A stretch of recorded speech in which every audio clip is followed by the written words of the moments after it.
Hello, friends. My name is Steve, and welcome to the Friday Conversation. Very excited to be here with some of my favorite people.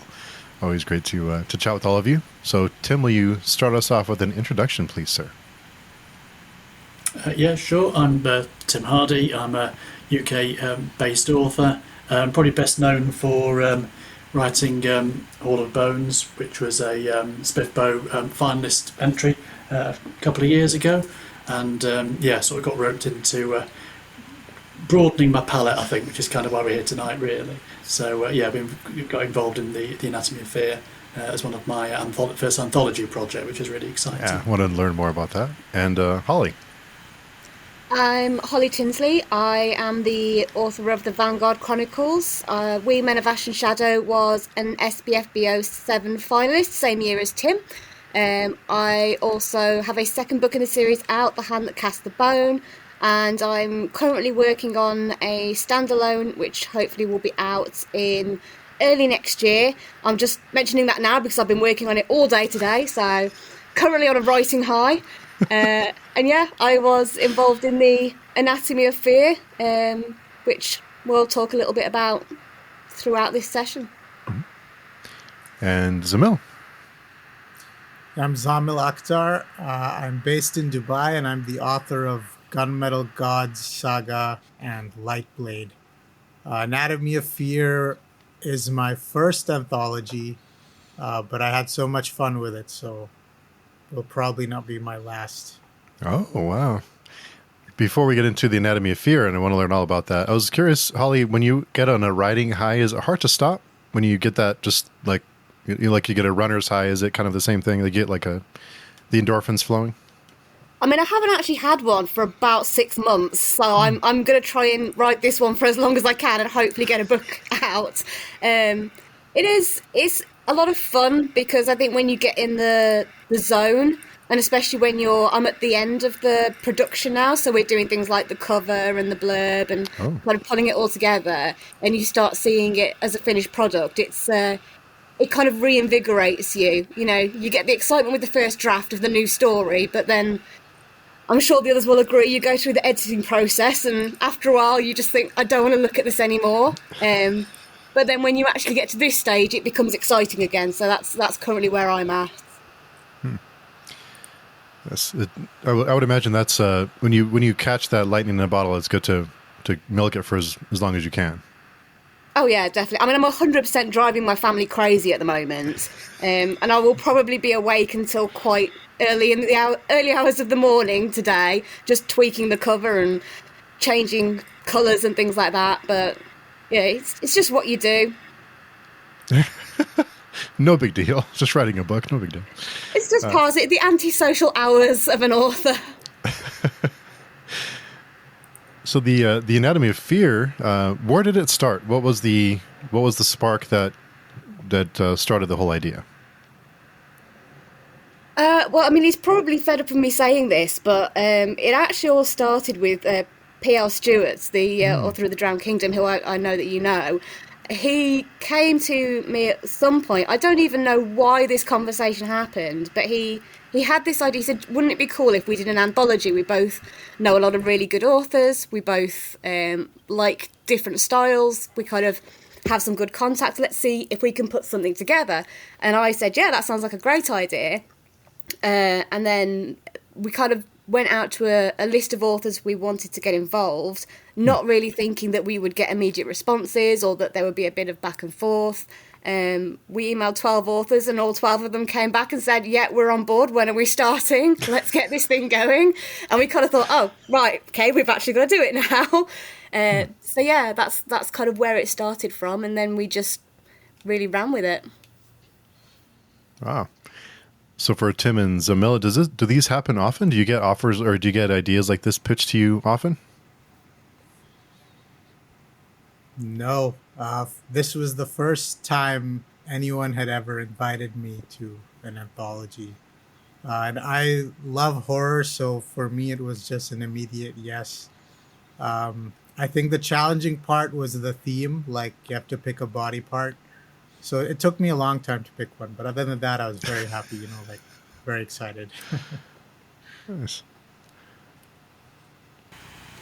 Yeah, it was the same for me. And first time doing anything collaborative like this. I mean, that's one of the reasons why I decided to do it, because it's writing is obviously by definition a bit of a lonely soul profession normally. So it's a very different dynamic when you're working with 12 other Yeah. people, and that was I found that really quite a really encouraging bit of the process actually, because everyone sort of encouraged each other. We all kind of formed sort of small beta teams of about groups of 4.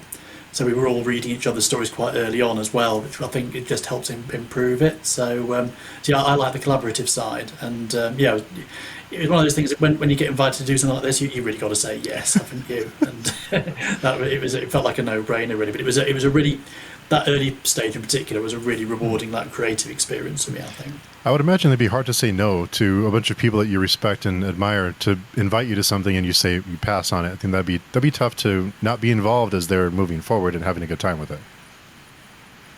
Yeah, definitely. The reason you'd say no is imposter syndrome, and I fight that monster. We all do, don't we, every single day. So I think I've always tried to take the view that if an opportunity comes along, you've got to have a really good reason for saying no to that, and thinking you're not good enough or it's not for you is not a good reason. You've got to push yourself with this stuff. So it was a no-brainer, but you still got to make sure you actually click yes rather than no at the final moment.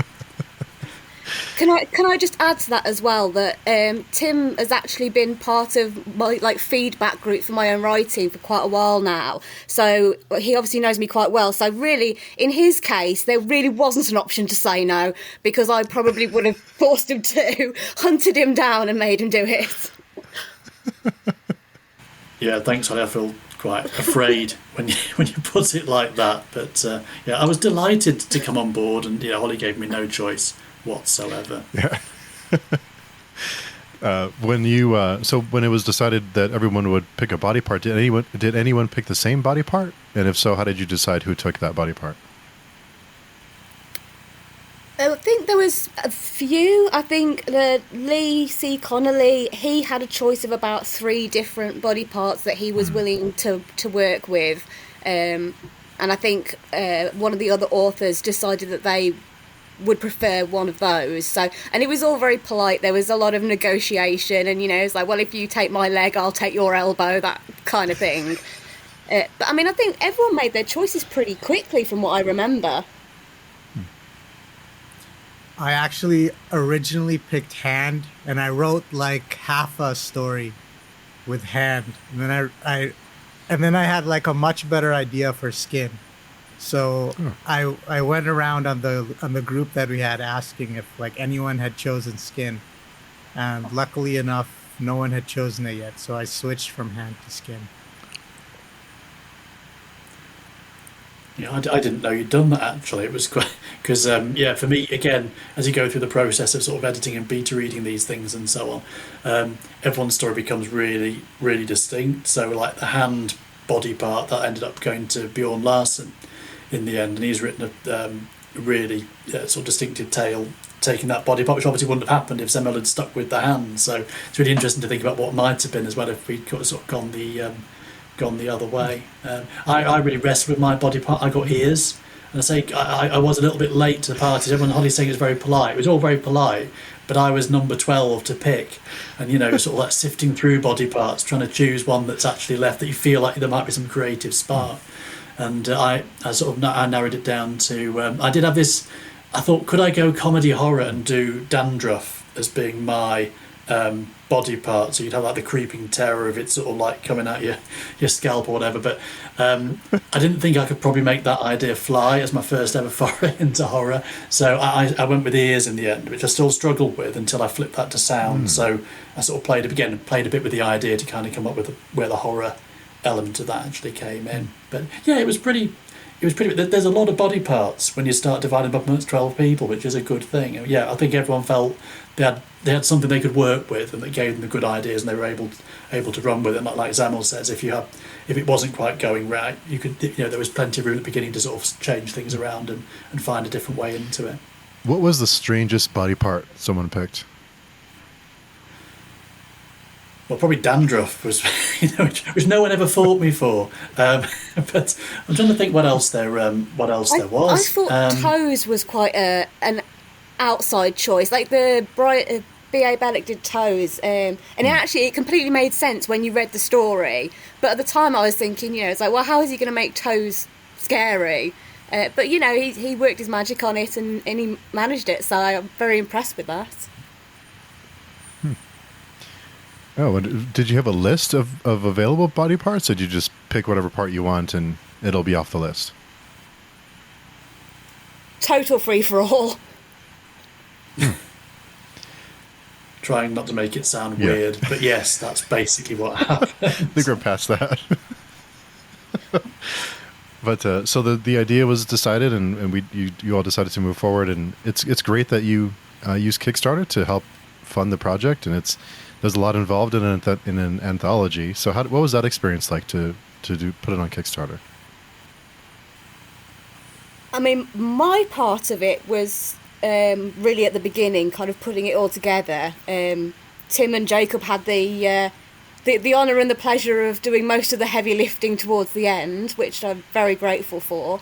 But it was a really interesting experience. I'd never done or considered doing a Kickstarter before, so lots of people pitched in, even from outside the author group. So I had people who had previously done successful Kickstarters who were kind of giving advice and guidance, and it was, I mean, for the first few weeks that it was running, it was like a full-time job to make sure things were getting updated and that we were, keeping on top of the budgets and the rewards that we wanted to get out. It was, I mean, it's a lot of work. It was a lot more than I initially anticipated, but well worth doing. I think the promo side of it's the bit that, when you launch your book on your own, it's a very different process. But with Kickstarter, it kind of gives you that natural buzz, and you're right. It's almost like a runaway train in some ways, because you're, as you sort of hit your goals and start to think about stretch goals and things. I must admit, I wasn't necessarily expecting, with this being our first sort of thing, that we'd get that far into it, and all of a sudden, you're having to be quite creative, but also still retain budgetary control at the same time, which is kind of where I was kind of given the job of actually managing the finances for the project. So sort of like thinking, is that okay? Can we do that? Having to do a lot of maths, quite, so it's all very creative, and at the same time there's kind of like a business angle that comes in as well. So you don't want to sort of like not ride that positive wave, but also you don't want to commit to stuff you can't deliver. So it's quite a weird mix of creativity and business, actually. Enjoyed doing it, but I was really glad Holly was leading that earlier stage, because it was a bit of a roller coaster, wasn't it? Oh, 100%. It's like 3 months of my life, I don't know where they went. A lot of work, and I saw the announcement. I couldn't click fast enough, so it was. How can you say no to such a great lineup of authors? I'm keeping my eyes on Zamil's collector's edition too. I'm watching every day. Yeah, that I know what they mean about Kickstarter feeling like a full-time job, because these things are a lot of work, but it opens you up to a whole new audience. Like there's a Kindle audience, and there's also a separate Kickstarter audience. So I think for all indies going forward, Kickstarter should sort of be in their line of sight as an option, because it is a whole new audience, and it's like you're diversifying, away from just Amazon. Mm-hmm. And not only having all of you feed off each other creatively, but also if someone is a fan of Tim's, and they read the book and they say, "Oh, who is H.L. Tinsley?" And like, "Wow, this is a great story. I'm going to check out other things that this person's done." So it's a chance to meet, to widen your audience too, and the whole experience. Yeah, I think as well it's great for the authors in terms of moving into genres that they'd maybe be interested in exploring later, and kind of taking that existing audience with them and trying something new and giving them like a taste of, a different world or a different genre, and then seeing how that kind of plays out with that audience as well. So it's growing new audience, but it's also helping to kind of stretch out the audience that's already there, if that makes sense. Mm-hmm. Were all of you surprised at the response? I mean, on Kickstarter? I don't know whether I was or not, because I think I had a lot of faith in the lineup of authors. I mean, straight away we were going for some, from my point of view, really heavy hitters. I mean, there was a couple of people that we got on board that, I was physically shaking when I sent the email to ask them if they wanted to get on board with the project. So I was like, they're going to be too busy and they're not going to know who I am. And it's just, so I think I knew that there was pulling power just from the fact that we'd got so many, really high quality authors. I think I was more worried about my ability to market it and promote it the right way. That was where my real fear came in.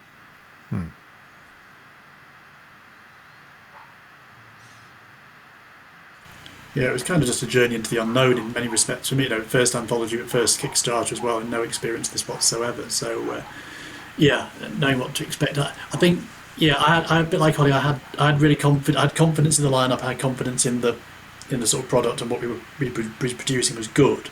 But yeah, sort of like getting a bunch of basically straight. I know selling books. You're selling books to strangers, aren't you? That is the whole business model, and I need to remember that. But it's sort of a bit more public when you're being publicly supported that way.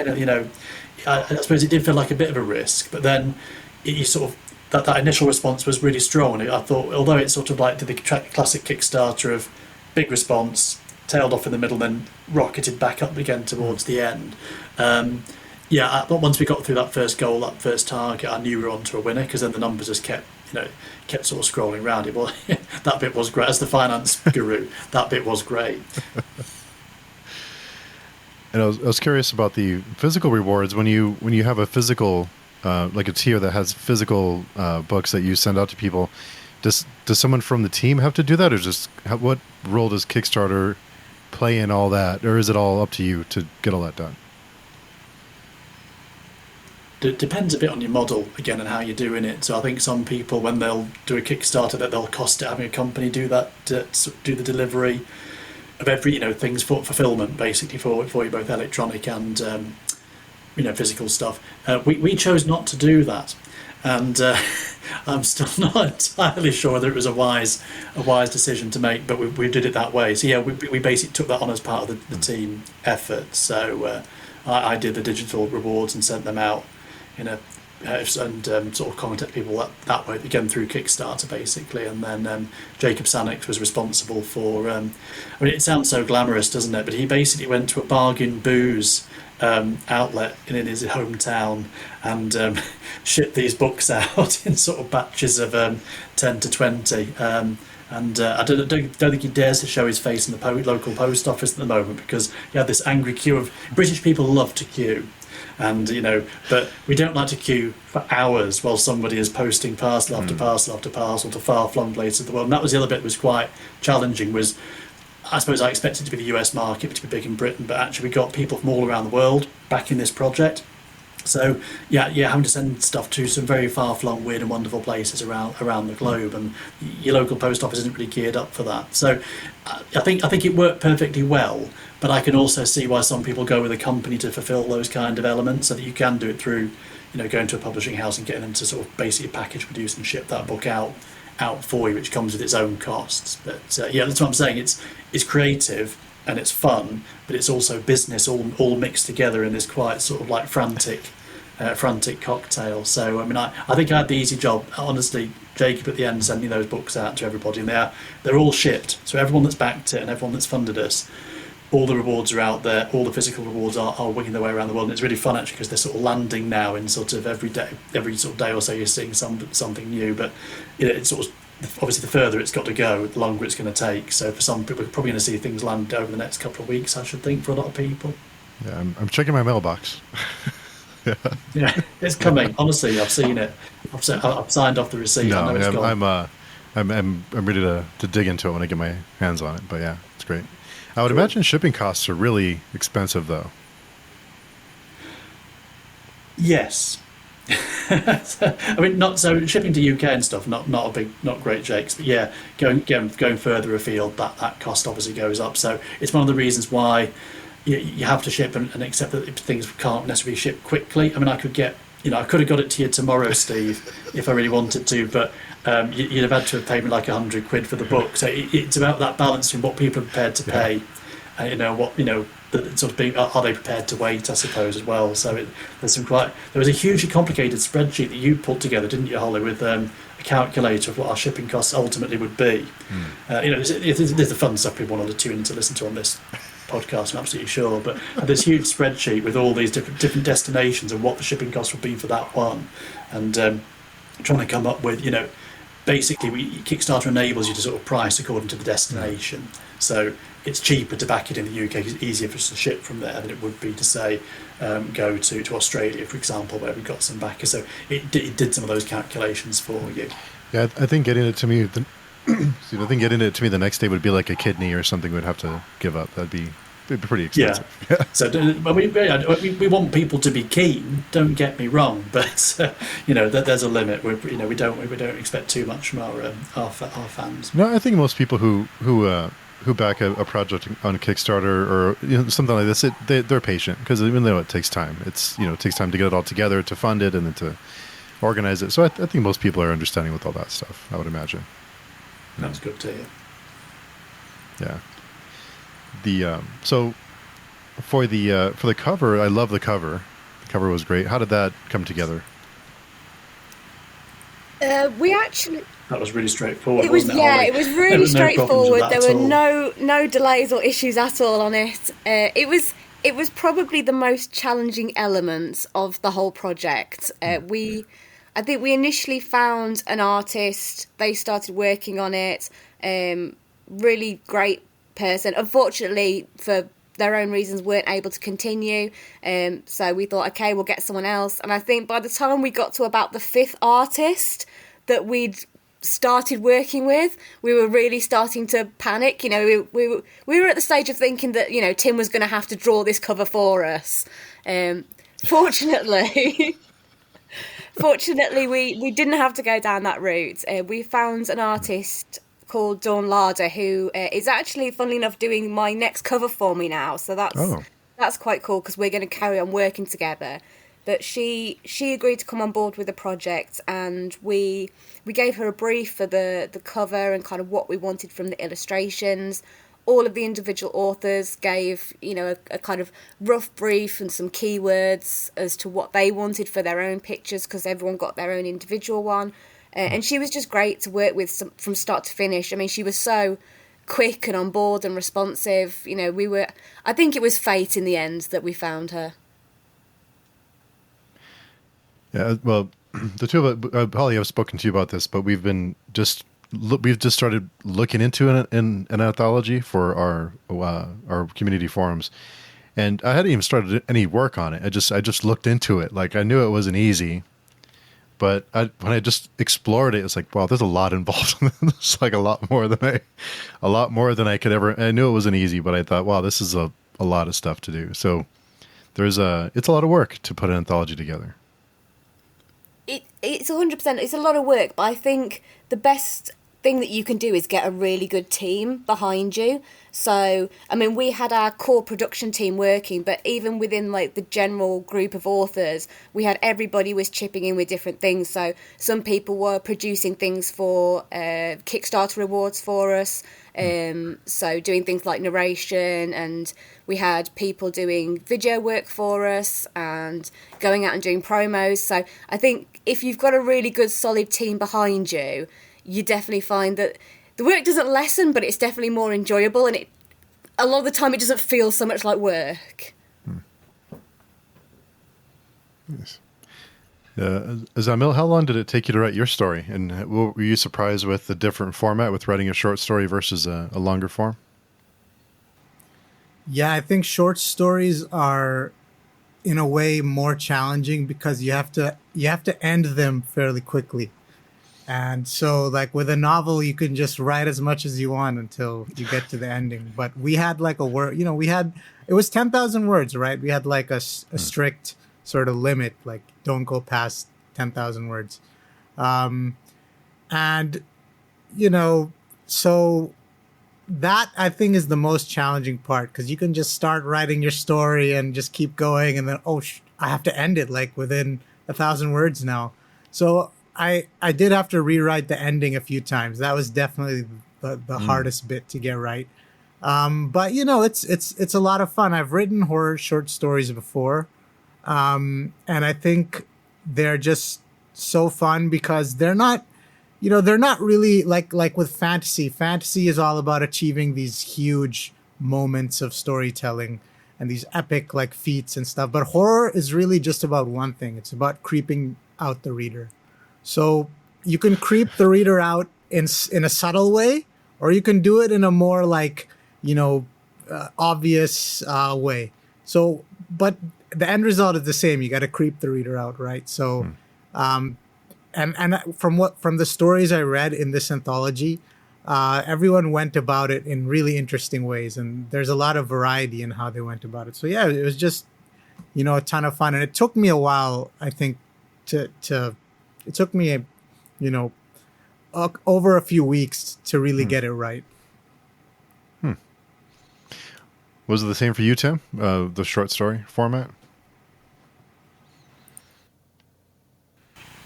Well, I've been playing around with the short story format for a couple of years. So when I first started creatively writing, it was novels. I thought, why start with a short story when you can write a longer one? And it was as dumb as that. But I just felt, novels were where it was at. That's what people read generally. So that's the format I started using first. And I didn't find it very easy. And I think looking back, I would have been better honing some of my skills with short stories, because when I started doing that a couple of years ago, I found it really helpful as like a bit of a mental reset. So I've actually incorporated that now very much into my writing routine. So I'm working on novels and still will always do that. But at certain key points, I'll have a break and I'll write a short story, which I tend to use those as I give them out as part of my newsletter. So they're kind of like they're a bit of a promotional thing, but they're also very much for me a writing and creative aid as well. So yeah, I kind of felt. I think for some of the contributors, they hadn't written short fiction before, so not like me and Zamil, where maybe we're using it more regularly, and they found that whole thing of 10,000 words quite hard. I found it easy to write once I knew what I was writing. I found the most difficult bit for me was, what am I going to do with ears? So as soon as I'd figured that out, that the story came actually really quickly, I was quite pleased about that. But I think it's partly down to that practice of all the pacing is very different over 5,000 words or 10,000 words. It's a totally different exercise, but it really makes you focus on what matters to tell a story. And like Zaman was saying, what effect am I trying to go for? So obviously I'm trying to go for creeping people out and giving them that sort of feeling of unease that horror has, that sort of unsettling feeling. So I think so. I knew how to write a short story, but knowing how to write a horror one was that was slightly more challenging. Just sort of figuring out how to get that tone right. I think I got there in the end, but yeah, I really like short fiction, I've got to say. In some ways, it's my favourite form of writing now, and I wouldn't have said that if you'd asked me that, say, 3 or 4 years ago. What about you, Holly? Well, for this particular one, I cheated. So, I actually used a story that I had already written quite a while ago. I'm a big believer in that, quite often you'll write something and you don't quite know what it's for at the time, but then at some point you'll figure out, oh, okay, well, this story actually belongs here, or I can repurpose it for this. So I keep everything, even if it's terrible, I keep everything.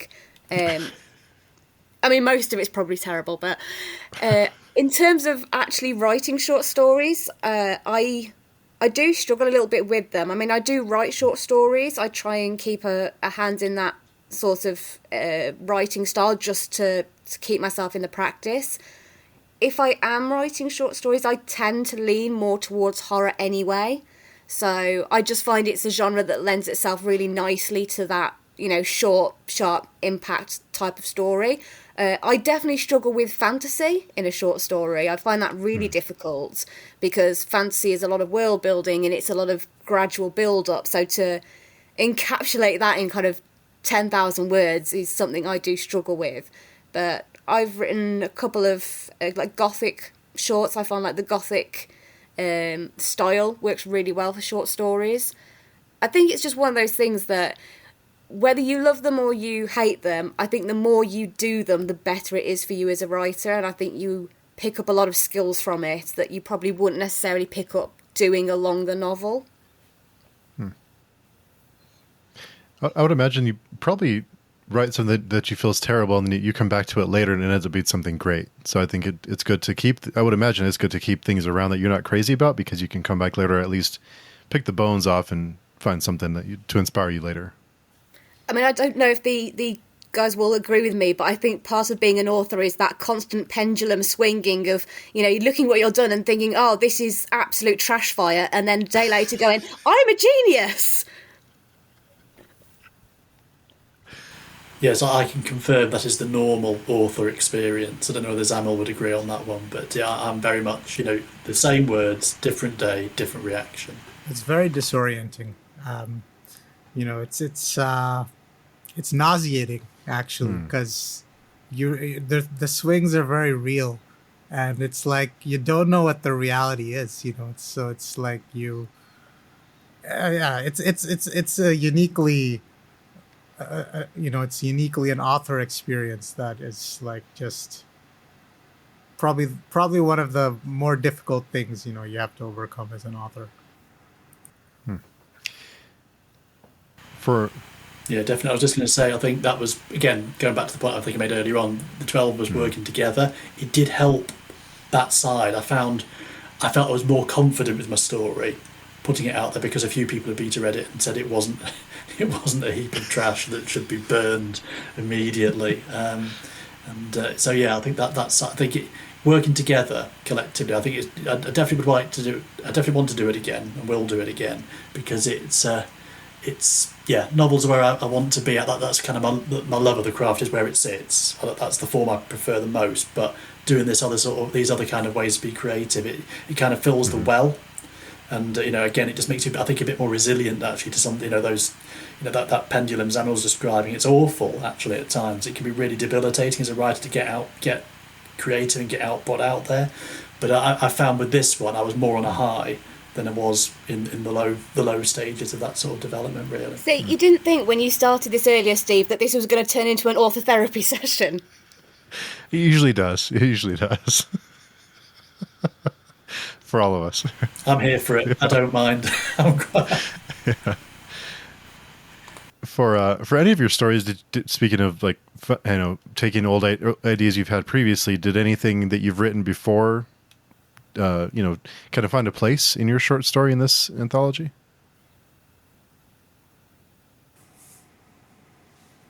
I've written like a lot of these short stories for No Sleep. So No Sleep is a Reddit forum where you write in the first person, and you write the stories as if they're happening to you, and everyone sort of role plays along, and you're not supposed to break that immersion. It's supposed to sound true. So that's how I actually started this short story. I started it with that intention in mind. Like, okay, I'm going to write this from first person as if it actually happened to me. And it's going to start sort of like in exactly in that way. Like, okay, I'm making a post online and like telling what happened to me basically. So that sort of, I feel like that approach helped, because it just, like, if you're telling a story online, you're not too worried about how you're telling the story, like in terms of like, are you being literary? Are you like, choosing the perfect words? No, you're just putting the story down, and you just want people to understand what happened to you. So that approach, I took it from the days when I wrote for No Sleep, but it helped me to just like get the story down.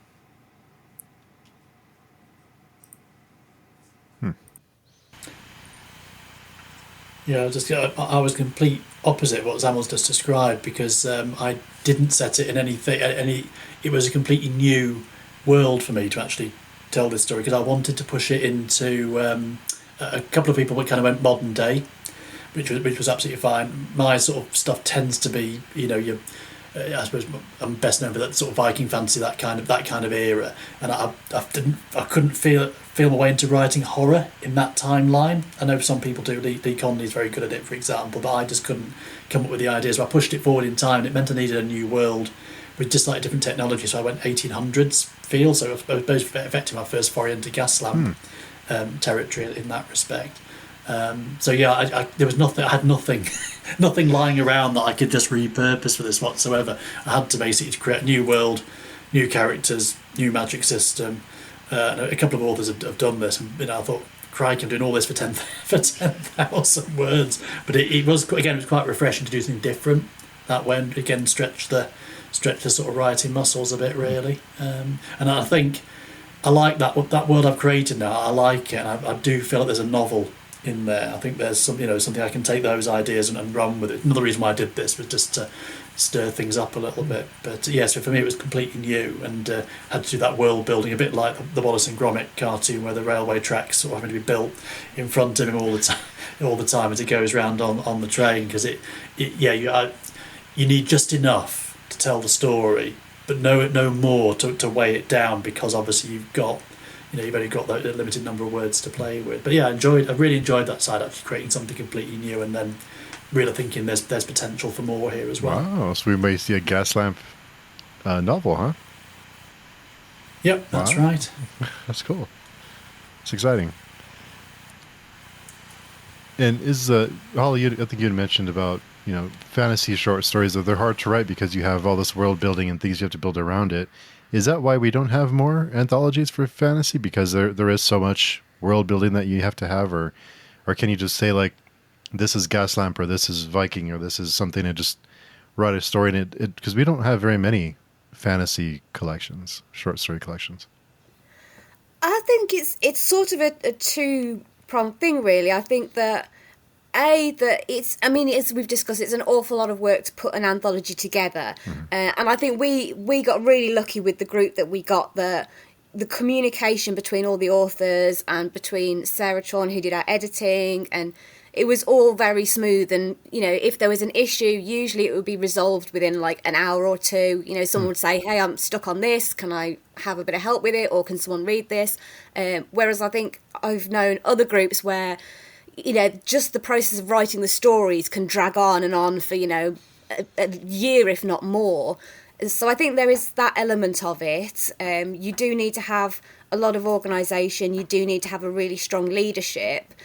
But at the same time, I also think it's that there are actually a lot of anthologies out there and are being made, but they're just maybe not being picked up or not being noticed. I think this is going to be... By the end of this year, I'll have done either 3 or 4 anthologies over the last 18 months to 2 years. So I did Skybreaker with Lee C. Connolly and Jay Hannaford and a couple of others. There's another one coming up, which I think Tim will confirm. The Kickstarter is now fully funded for the advent of winter. That's going to be in progress soon. I know you yourself are looking at putting together an anthology, so they are out there. I think it's just getting those eyes on them and getting the audience to see that they're there and that they're available. Yeah, it's a lot. It's a lot of work. Like I said, I've talked to kind of felt a little silly because I've talked to so many authors about short stories and anthologies, and then thought, well, I know there's a lot of work, but let me look into it. And I was like, wow, there's a lot more than I anticipated. There's a lot that goes into it, and a lot of moving parts because you're dealing not only just with it's not just you, it's you're in a team almost, that you have other people with different responsibilities and you have to count on people and give that some of that control over. And was that weird for anyone to kind of, because you're so used to writing your own things, and of course you have an editor and you have feedback, but when they're involved in the day-to-day, was that weird for any of you to have a team involved in decision making like that? But not for me, because I definitely have a team that I work with. We call ourselves Team Vanguard. So I'm very much used to working with that dynamic. So for me, it kind of felt very comfortable. But, obviously, for some people, it was their first time working with an editor. It was their first time collaborating. So, yeah, I think it was an interesting experience for a lot of people in a good way.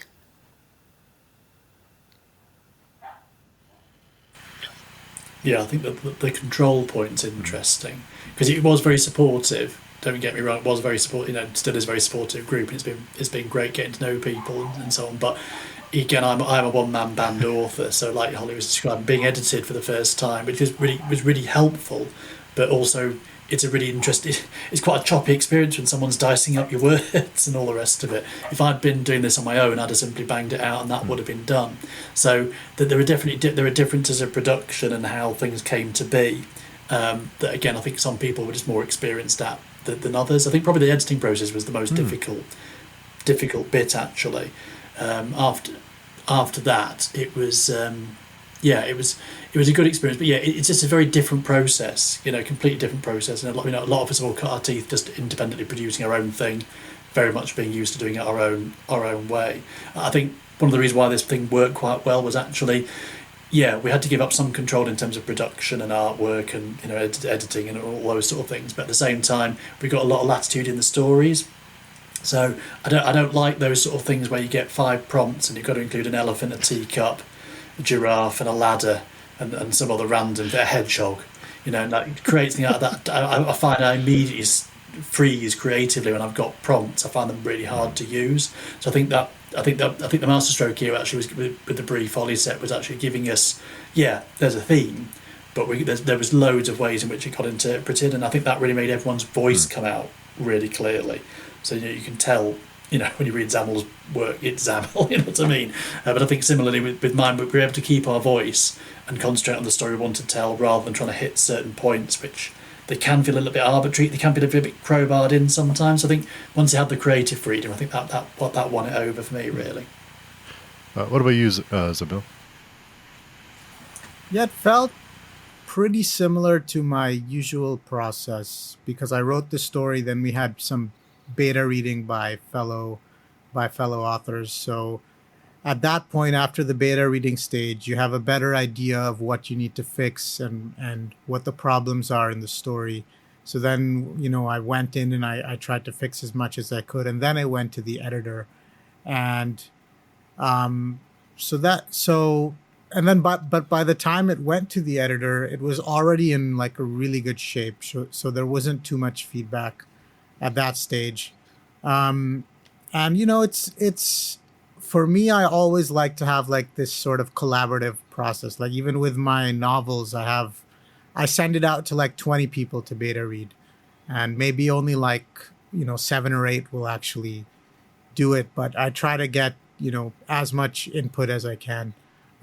So it felt very similar, and I think it was a really good process to go with, because you do need those layers of sort of feedback, and it definitely helped, I think it helped make all the stories like a lot stronger.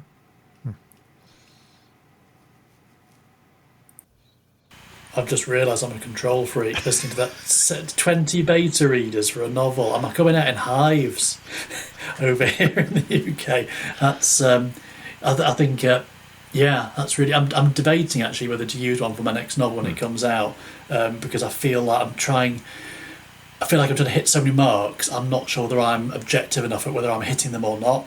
So I'm actually thinking about using that process for the first time. But actually quite difficult for me. Just think giving something less finished to your audience and seeing what they make of it. I imagine though people enjoy beta reading, otherwise they wouldn't do it again, Samuel. But it's presumably that they see that as a bonus rather than a negative. Yeah, I even have alpha readers. So forget about beta readers. I have alpha readers who read what I've written without me even looking at it or editing it even a little bit.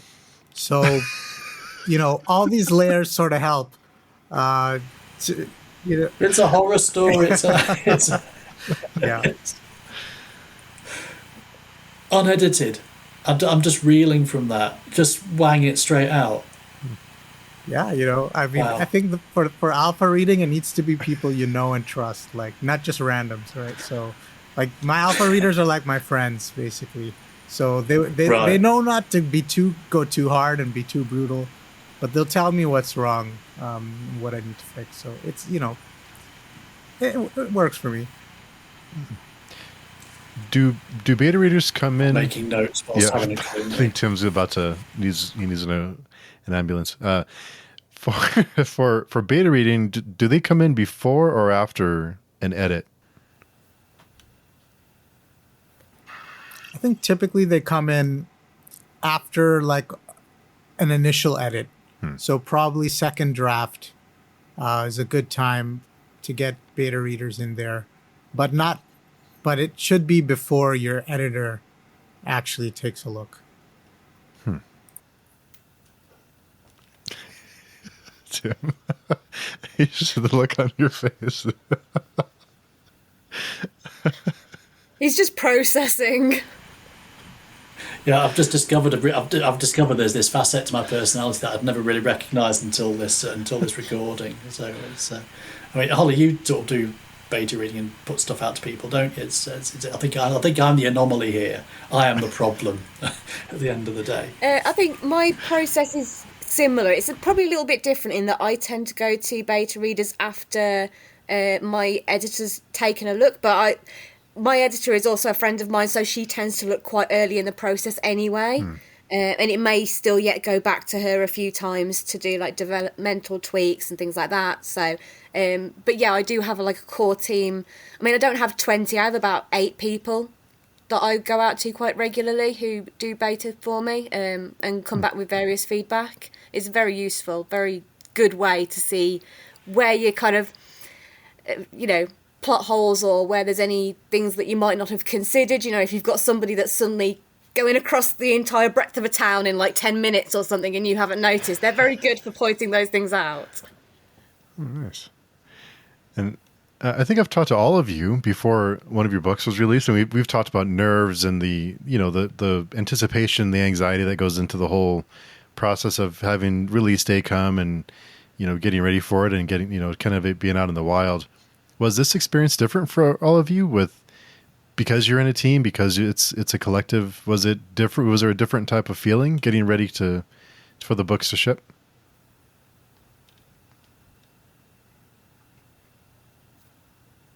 I think I still feel nervous. I don't know who's read my story, and I still feel nervous at the thought of my story being read and what people will think about it, because it's still my story. It's still got my name on it, and it's always like nerve wracking for me whenever I release a book or whenever I release anything, how it's going to be received. That has never changed, because I mean, even if your like beta readers like it and your friends like it and your editor likes it, there's still a very small sample of people. So when it's out in the wider world, you're always going to get unexpected feedback. That's something I've realized, and both in the positive and negative direction. So, it is always kind of nervy, and that's just how it is. I do think that with doing something like this with an anthology, there's still the nerves there and there's still the apprehension, but I think there's a bit of comfort to be found in the fact that there are so many different stories and different voices. So if I put a novel out and somebody doesn't like it, they just don't like the way that I write, which is it's fine. And there's always going to be people who don't like the way you write, but that's it. They don't like the book then.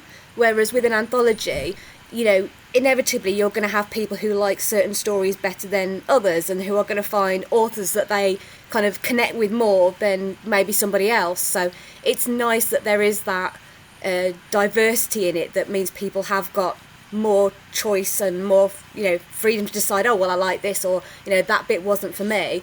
We want them to love all of it, obviously, but I think it's nice to know that if they didn't like my story, for example, which of course they would, why wouldn't they, but if they didn't, that they might like Lee's or they might like Trudy's, and there's going to be something there for lots of different people.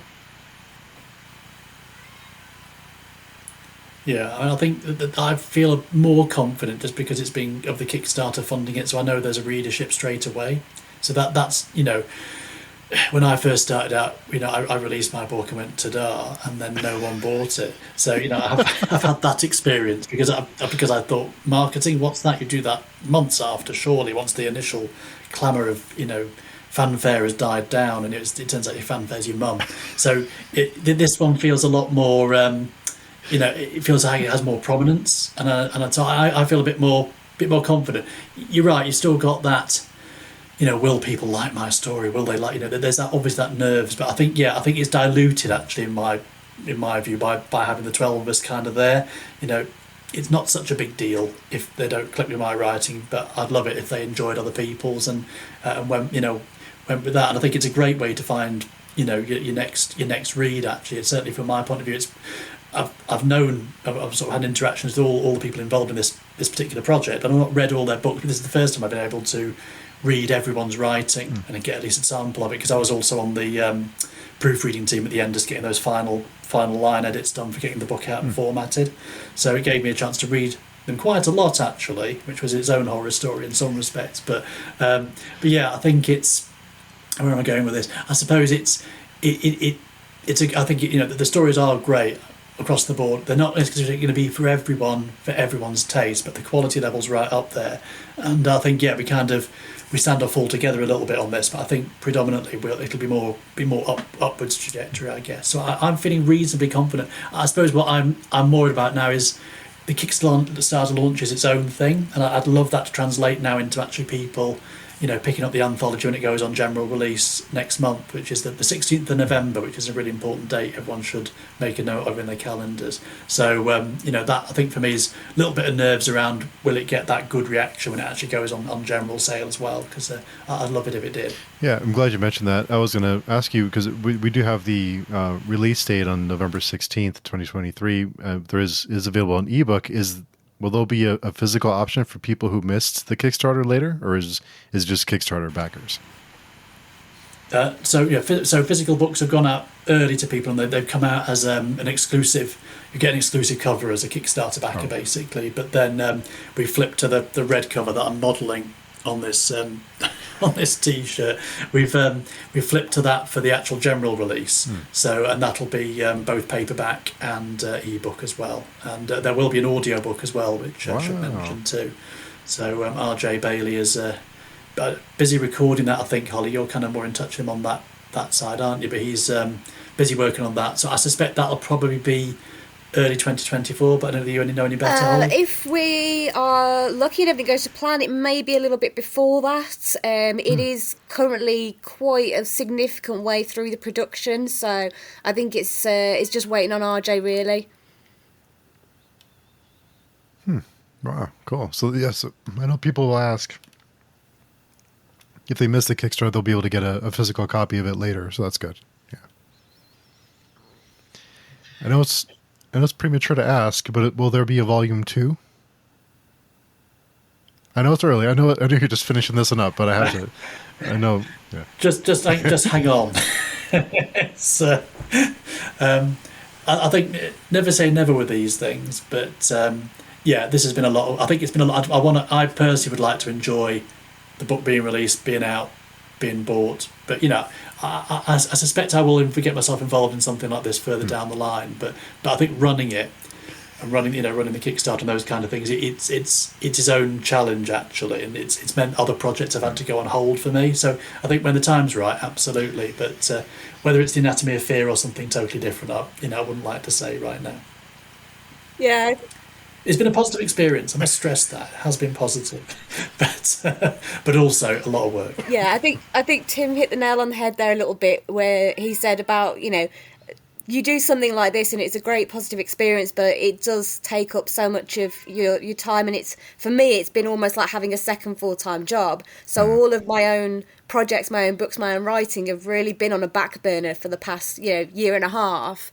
So I think now that it's winding down and we're getting close to the general release. Obviously I said earlier that I've been working on something else. My attention is definitely focused now more on getting back to the projects that I've been ignoring for the past year.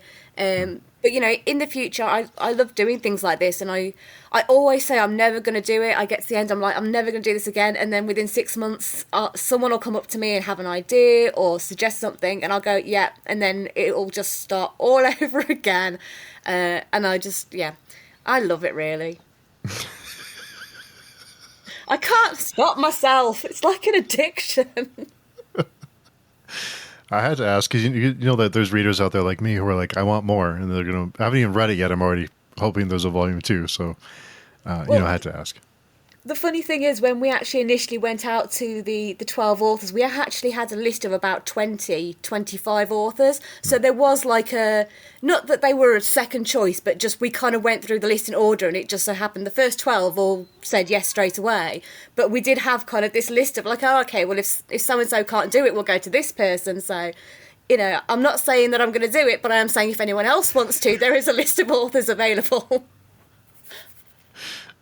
I think it's worth making the point that there are fewer body parts available, though. So, they do need... But I'm sure there's still plenty left of some description. But, this needs some thought, Steve. You can't just throw this idea out there and just expect us to run with it without some serious consideration. I think I've almost given Tim a heart attack like 2 or 3 times already on this recording. I had to ask, but I know we're just at the finish line, so I know that you're just wrapping this one up, and it's a long process. So I can understand it being just like, let us get through this, don't bother us yet, kind of thing. For each of you, what was your biggest takeaway after now that you've completed, now that the book is being shipped? It could be personal, professional, anything at all. What's the biggest takeaway for each of you that you've taken away from this experience? Everybody's rubbing their chins.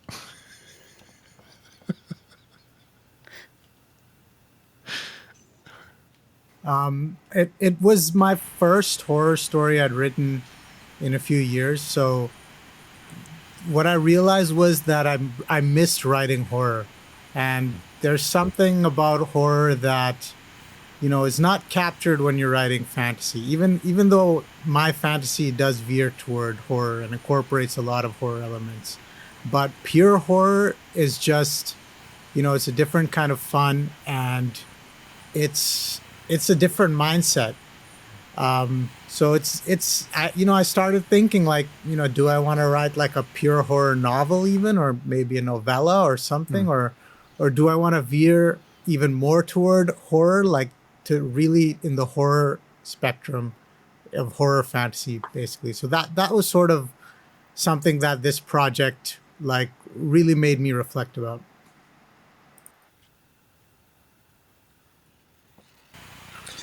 Yeah, I was just going to comment. I think I'd sort of kind of semi-answered that one before, but I think for me it just opened the door to a whole new world.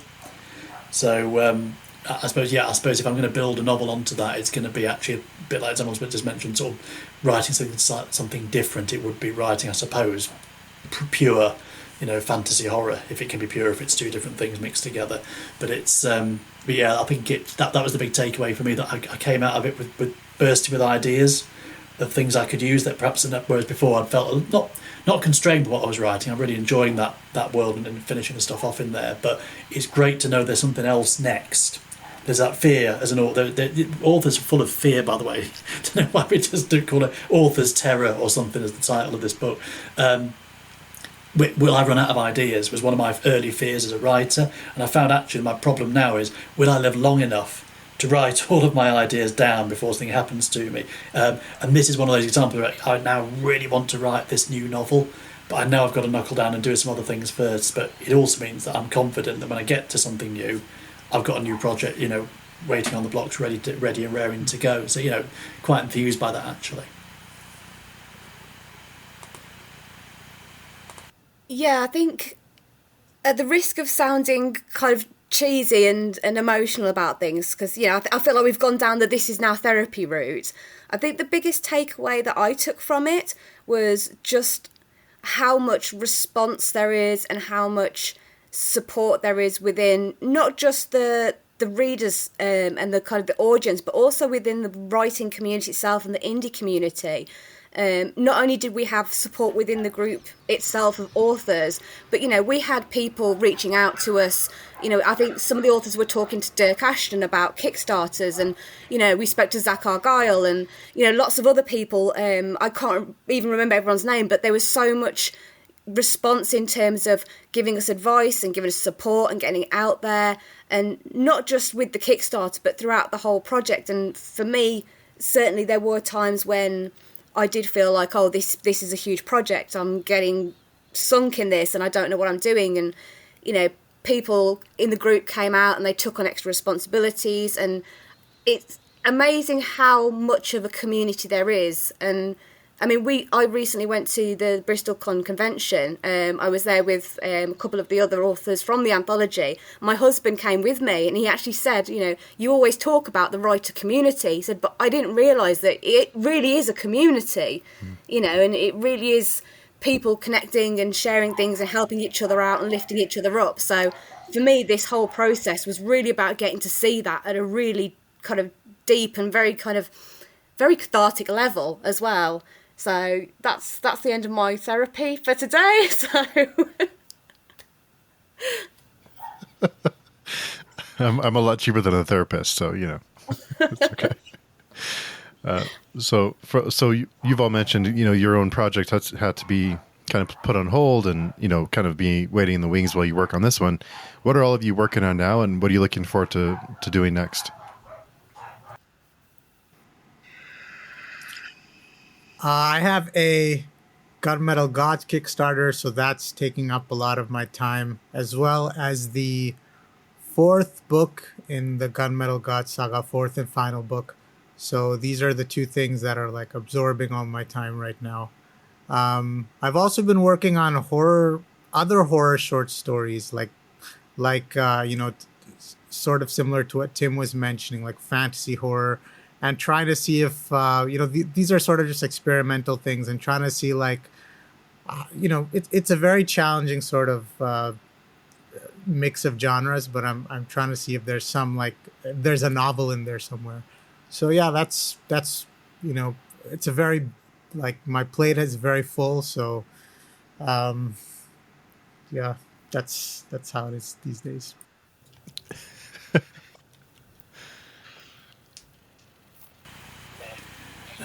Yeah, so what am I working on? So I've got, having said never and never do an anthology ever again, I am doing another anthology, but I'm very much a contributor rather than in the driving seat with this one. So The Advent of Winter, which is 24 authors writing on the theme of basic winter fantasy theme, essentially. So that's currently got on the Kickstarter journey right now. It's hit its target, which is obviously absolutely fantastic, and that's going to be released to...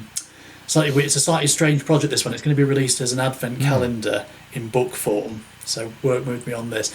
But if you're a Kickstarter supporter, you'll basically get delivered to you each day of Advent. So 1st through to 24th of December, one of the 24 short stories will get delivered to you. So you get to a short story a day as part of as your reward, and then it's going to be packaged up and put out to release subsequently. So Kickstarter supporters get either an ebook version of that assembled together, or they get a physical. That we're doing a hardback book as the main sort of physical reward, and then we're planning to go on to general release next year with that project as well. So yeah, I've sort of contributed to that. So that'll be effectively my next release. So November for The Anatomy of Fear, and then December for The Advent of Winter. I've got a couple of things coming up pretty fast on the blocks. In terms of more personal direct projects, I'm working on the Brotherhood of the Eagle fantasy series. So again, like Zamil, fourth and final book in that series is taking shape. I've had to pause it for a while for a couple of reasons, but it's definitely going to come out, and the series is definitely going to conclude next year. So I'm looking forward to getting back into that. And I again feel very energised on that project right now. It was a little bit, writing a bit of a slog, and you can go through these phases where it's not necessarily clicking or working, and again doing something different is a really good tonic for coming back fresh to something. So yeah, got back into the driving seat with that, and I can see how that novel is going to end now. So I'm quite excited to sort of know where the series is going, knowing how it's all going to finish. Just a small matter of writing the novel, so I'm sort of on with that about halfway through now, probably more like 2/3 actually. Wow. So that'll be the next big release in 2024. Will be Broken Brotherhood, which is the fourth and final book in that series. Wow. When did it click for you what the end would be on the fourth book? So probably only about 3 or 4 months ago. So I've done that really weird. I've never done this before. I've written the ending. So I've never felt the need to do that before. So I've wrote books 1, 2, and 3 kind of very much sequentially, just throwing ideas at it. And then I realised that my plot lines were sort of just kind of going crazy, and I needed to rein them back in.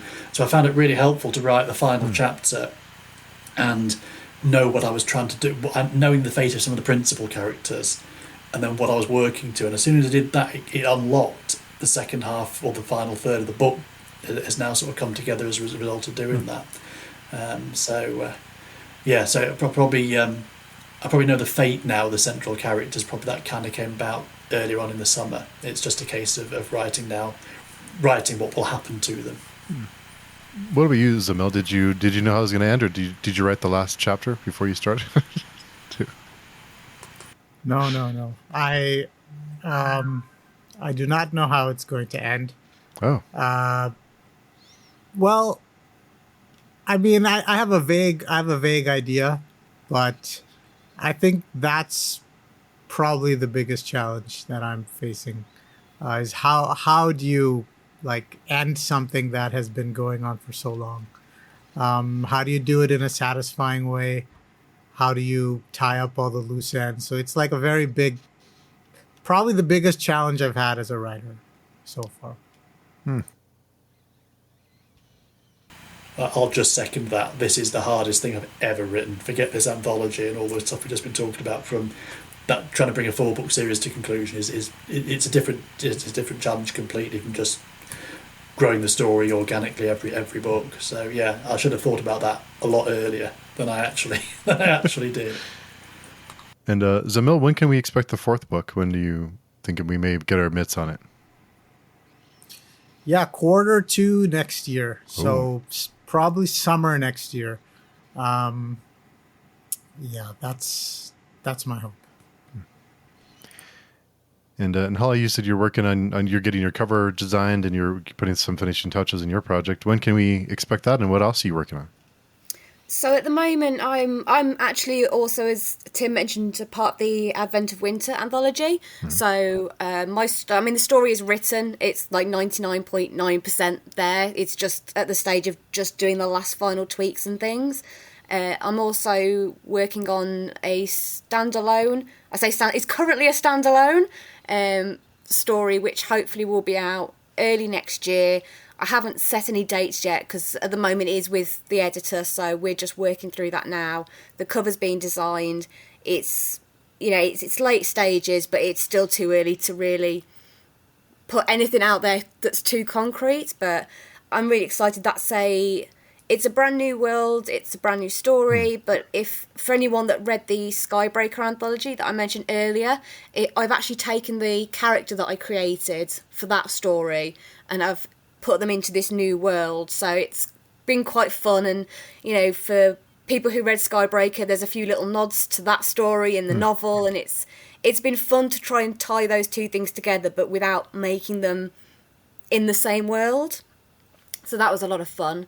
And what else have I got going on? I feel like I've got a lot. I feel like there's something else really important that I should be doing that people keep mentioning to me all the time. But yes, book 3. Well, am I allowed to mention Vanguard here? Is that not to be mentioned? No, it's in the works. I mean, there's a book there at the moment. It's not anywhere near done. The story, I know what's happening. There's like a plot plan. It's just trying to finesse it and get it to be the book that I want it to be. So, at the moment it's a book.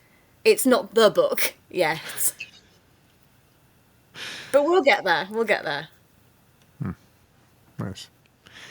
So one last question for each of you. If you could have chosen any body part, if there is a volume 2, let's just pretend there's a volume 2, which body part would you choose if you had free reign to choose any body part you wanted, internal, external, any body part? What would you choose and why? That's a good one. I'll go.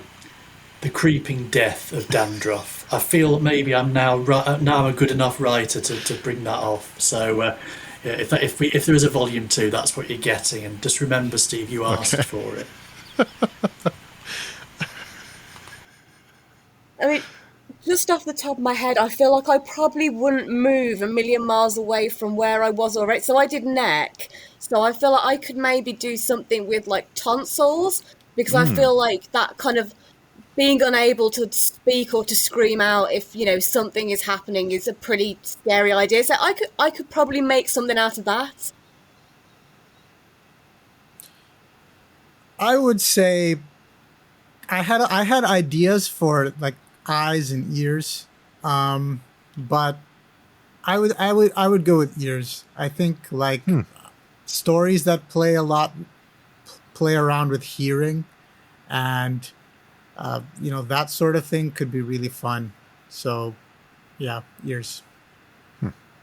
What would you choose, Steve? That's what I want to know.